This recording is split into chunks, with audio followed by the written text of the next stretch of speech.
Alright everybody, welcome back to another video. So this is concerning the 2012 to 2015 Civic. So some of you asked when you watched my first video on installing a joining stereo in my 2012 Civic, hey, is there a cheaper option? So the old adage is definitely true. You get what you pay for.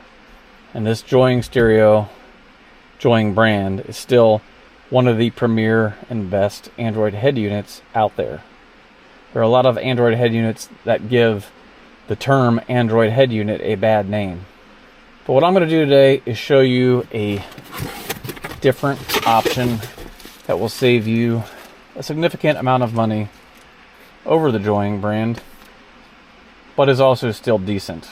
It has good quality video, has really good specs, which we'll go over in a minute. It's a little different because it's kind of like an all-in-one unit versus the two-piece, like the joining where it sticks out the back, more like a traditional stereo. So here it is, and I'll obviously have a link in the description where you can buy this. So it's the same frame, it's just got a different screen and unit, 9-inch screwed into it. It does come with everything you need as far as wiring harnesses. It's plug and play. Another question I get a lot is, will this work with my factory backup camera? So my 2012 LX here, I have an aftermarket camera because it didn't come with a factory camera. On these vehicles, unless you have a large screen, the backup camera was displayed in the iMid display.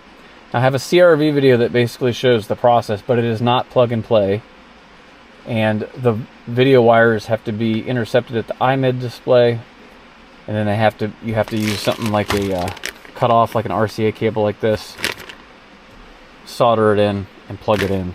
So it is possible if you have a factory backup camera, but that's a whole nother topic. So the good thing is, if you just take a trim removal tool, you can pop this loose. You don't have to take it all the way off necessarily. It does help to take it all the way off.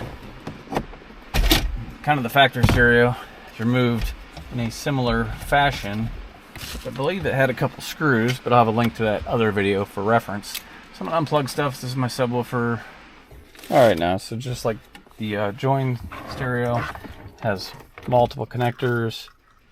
They're all gonna plug in. They only fit in one spot on the back. You have kind of like this optional harness for like the subwoofer, which I am using a subwoofer. You can do a front camera. It's got video out. It's got a aux in, mic.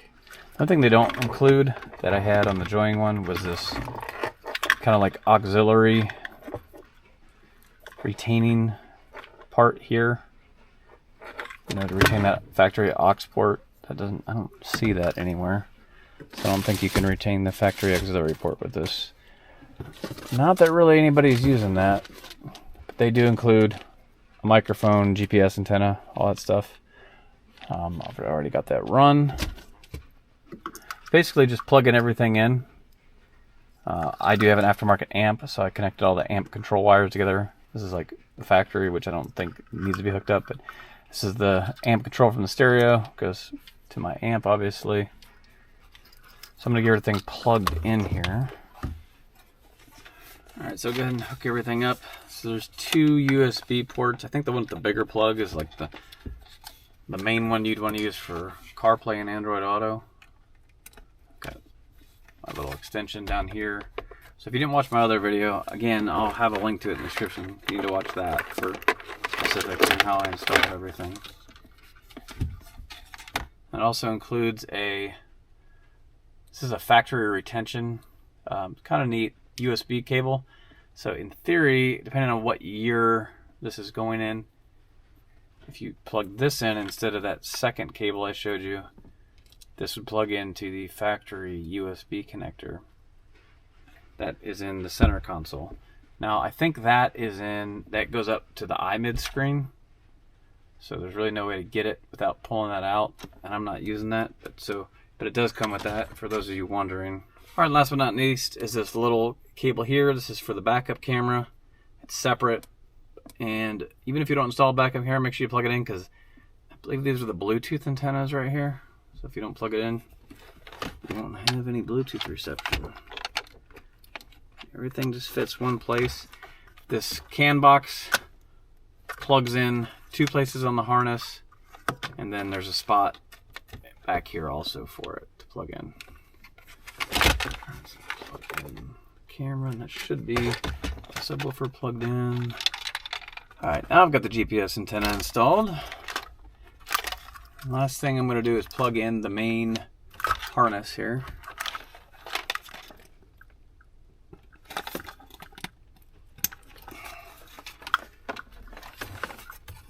Tuck everything.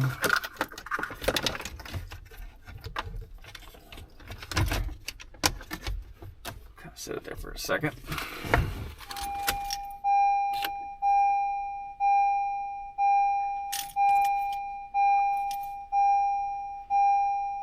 That's a good sign. So if it's like every other Android stereo on Earth, the first time it boots up, it's going to take a while. Every subsequent boot will be like a fast boot. Alright, so we are into the home screen here.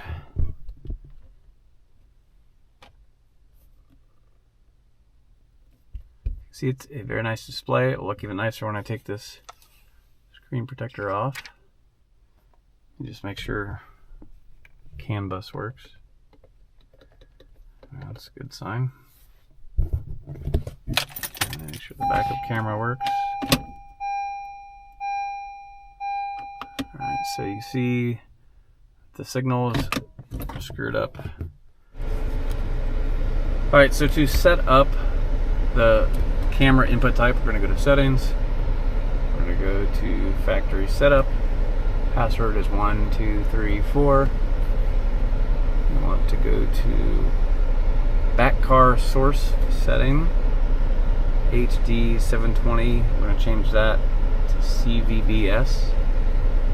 It says we need to restart, so we'll let this thing restart. I want to put it in reverse. We have our backup camera. So it just depends on the technology of your camera. If you possibly use the included one, maybe it's digital.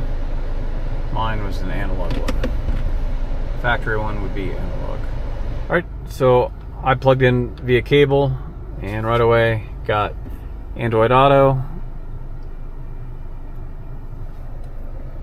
See, it's like very high resolution. Alright, so real quick, why I said this head unit I could recommend for if you wanted a cheaper model. So there's a lot of stuff we can customize, get into all that, play with all that, but if we go to about, this is the main thing. So this supposedly it says Android 15. Doubt it, really doubt that. But what is important is that it has 6 gigs of RAM, 128 gigabyte ROM, and this has an 8-core processor. So that's the biggest thing.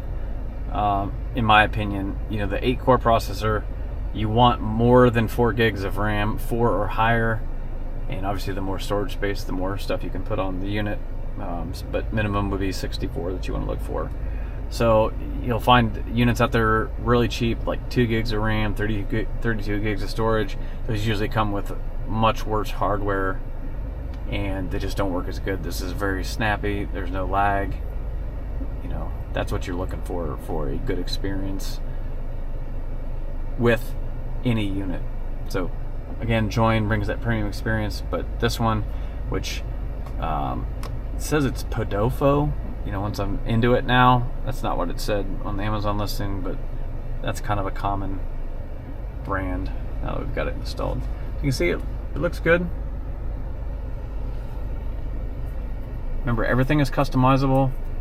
You know, your backgrounds, your screens, your launcher for the home launcher. What you got on here, you can have Google Maps running all the time on here, which is kind of neat. This launcher, you do have to have an internet connection for that to work.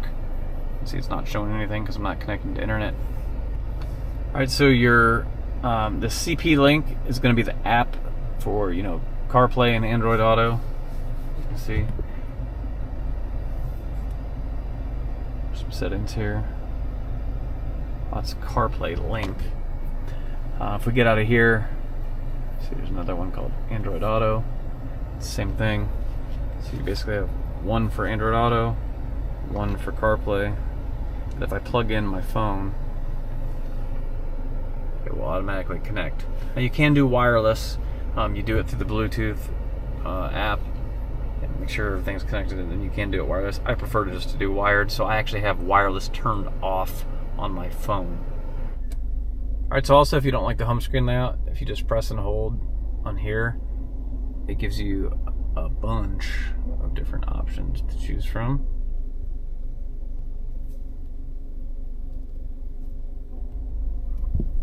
As you can see, so there's probably something for everybody.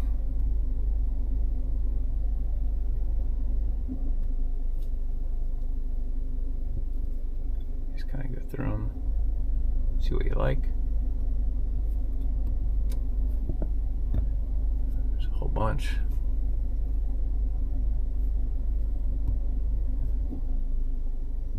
So home 60 is the kind of the default one there, which isn't bad, honestly. But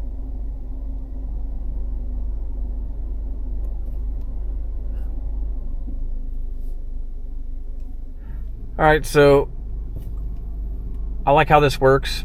It's working good. That's why I'm recommending it. Another kind of benefit, the sound is really good on this unit as well. So it really takes advantage of the factory speakers. Obviously I do have a subwoofer in the trunk, just a small one. That does help a lot, but the sound is really good on this unit as well. So I just wanted to give everybody another option for your 2012 to 2016 or 2015, excuse me, Civic. And you know, depending on the model, I have the different models, you know, whether you have the one piece or you have the split unit here. In my case, I have the unit that's split like this. So as you can see, but you can tell just by looking at your car which one you need. There'll be links in the description below. This thing with the coupon was only like a little over 130 bucks maybe. So significantly cheaper, and it'll get your job done. All right, so thanks for watching. Till next time, we'll see you later.